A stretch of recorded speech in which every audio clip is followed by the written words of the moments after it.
Nasagot na ang mga tanong kung bakit madalas mapanood sa It's Showtime si Shuvi Itrata. Ang nagsiwalat ng rason ay mismong si Vice Ganda sa kanyang post sa X. Ayon kay Vice, siya ang kumausap sa big boss ng kapuso na si Annette Gozon para lumabas sa It's Showtime si Shuvi. Nireveal din ni Vice ang pagkagiliw niya kay Shuvi bago pa man niya isinalang sa kanyang vlog ang baguhang aktres.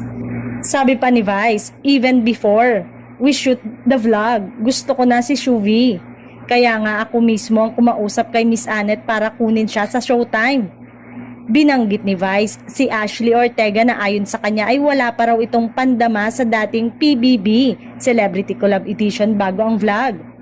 Si Ashley, di ko pa masyadong kilala at wala akong dama sa kanya pero after the vlog, mahal ko na sila pareho. Pareho silang magandang nilalang. Nagpasalamat ang mga supporter ni Shuvi kay Vice sa post nito. Anila ay, maraming salamat po sa vlog nyo, Vice, at mas nakilala namin pareho si Shuvi at Ashley. Bihira lang ang friendship na ganyan kasolid. Maraming salamat din po for giving Shuvi a chance na mapasama sa Showtime family, Ashvi with Meme Vice. Sigurado nang magkakaroon ng pundasyon ng karera ni Shuvi dahil dalawang network ang sumusuporta sa kanya, ang Kapuso at Kapamilya.